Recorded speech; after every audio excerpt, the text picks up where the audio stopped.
نبی نے فرمایا بنو اسرائیل میں 4 انبیاء نے 80 سال یا 4 مجاہدین نے 80 سال اللہ کے راستے میں جہاد کیا.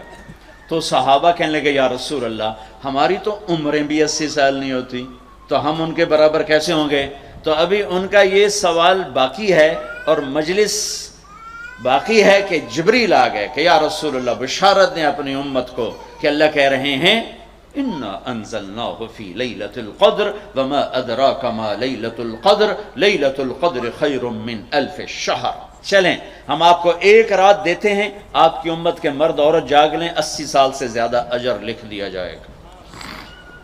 80 سال کے برابر نہیں کہا، خیر اس سے زیادہ. آپ سب یہ جتنے میری بات سن رہے ہو میڈیا کے ذریعے سے جا رہی ہے، یہ 5 راتیں ضرور جاگ لیں. چھوٹی چھوٹی راتیں ہیں، تراویح سے فارغ ہوں تو 3-4 گھنٹے کی رات باقی رہ جاتی ہے. کچھ نفل پڑھ لو، کچھ قرآن پڑھ لو، کچھ دعا مانگ لو، کچھ ذکر کر لو اور لوگوں کو معاف کر دو. معاف کرنا بھی بہت بڑا عمل ہے، ورنہ عمل رک جائے گا. معاف کر دو. ایک صحابی کہنے لگے یا رسول اللہ، ایک صحابی کہنے لگے رات کو تہجد میں یا اللہ تیرے نبی نے کہا ہے میں صدقہ کروں، تو میرے پلے تو شے کوئی نہیں، میں صدقہ کی کرا. اچھا چل میرے مولا جس نے میری بے عزتی کی میں نے سب کو معاف کیا، میرا اے صدقہ قبول کر. فجر کی نماز میں آئے، آپ نے نماز کے بعد اعلان کیا بھائی رات کو صدقہ کس نے کیا ہے؟ سارے چپ بیٹھے رہے، کسی نے نہیں کیا. پھر آپ نے واضح کیا رات کو اپنی عزت کا صدقہ کس نے کیا ہے؟ یہ کھڑے ہو گئے کہ یا رسول اللہ.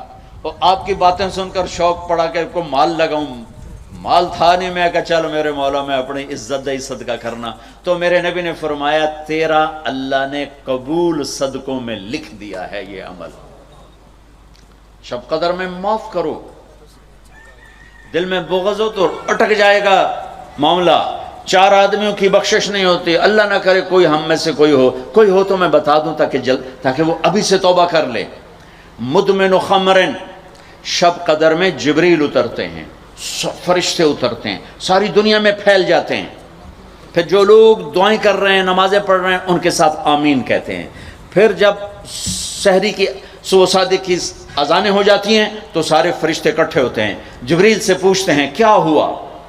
تو جبریل کہتے ہیں اللہ نے سب کو معاف کر دیا، 4 آدمیوں کا کیس پینڈنگ. تاریخ ڈل گئی، تاریخ ڈل گئی کہ یہ جب تک یہ کام کر رہے ہیں معافی نہیں، چھوڑ دیں گے معاف.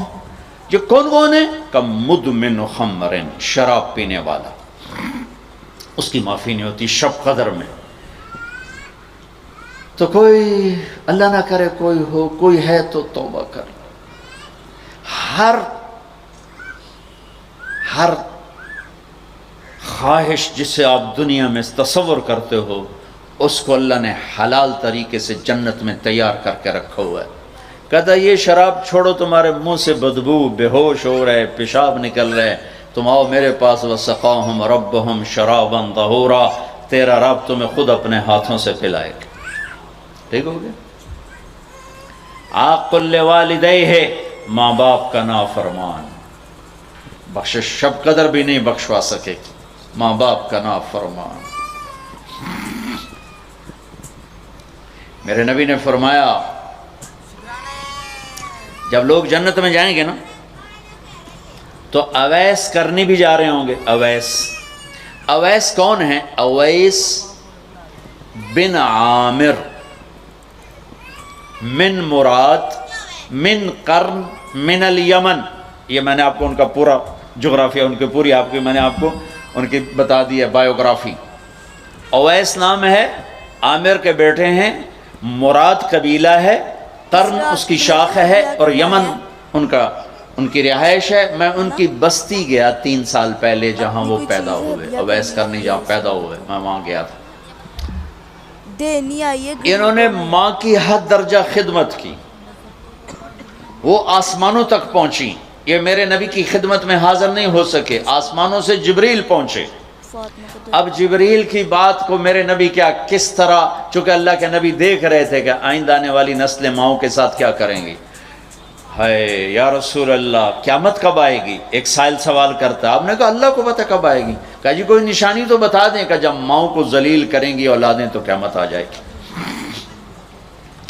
عمر علی دو عظیم ہستیوں سے کہا جا رہا ہے، تمہارے دور میں ایک شخص آئے گا، اس کا نام ہوگا اویس بن عامر، درمیانہ قد، رنگ کالا، ایک سفید داغ جسم پر، جیسے آنکھوں سے دیکھو، دیکھ ہی رہے ہوں گے آنکھوں سے، اللہ نے پردے ہٹا دیے ہوں گے، تو آئے گا، اور جب وہ آئے تو تم دونوں نے اس سے دعا کروانی۔ اللہ کی قسم حضرت عمر اور حضرت علی کو اویس کی دعا کی ضرورت نہیں تھی، یہ آپ کو پیغام پہنچانے کے لیے ہے کہ ماں کا کیا مقام ہے۔ تو وہ حضرت عمر حیران ہو کے دیکھنے لگے کہ یہ کیا کی جاندے نے ایسی دعا کروا، صحابی کو تو کوئی پہنچ نہیں سکتا، پھر صحابی بھی عمر اور علی جیسا۔ آپ نے کہا عمر، علی۔ اویس نے ماں کی خدمت کر کے اللہ کو اس طرح خوش کر دیا ہے، جب وہ ہاتھ اٹھاتا ہے اللہ کبھی خالی نہیں لوٹاتا۔ حضرت عمر ہر سال حج میں جاتے، 10 سال خلیفہ، 10 سال حج کی، کوئی اویس پتہ نہیں چلتا۔ ایک دن سارے حاجی لائن حاضر کر لیے، تھوڑے سے تو آتے تھے، بھائی کھڑے ہو جاؤ، ہاں بھائی سب بیٹھ جاؤ، یمن والے کھڑے رہو، اور تھوڑے ہو گئے، ہاں بھائی یمن والے سارے بیٹھ جاؤ، صرف مراد قبیلہ کھڑا رہے، پھر بالکل تھوڑے ہو گئے، ہاں بھائی مراد والے سارے بیٹھ جاؤ، صرف مراد کی سب کاسٹ، شاخ، قرن، تو ایک آدمی بچا۔ اچھا تم قرنی ہو؟ کہا جی۔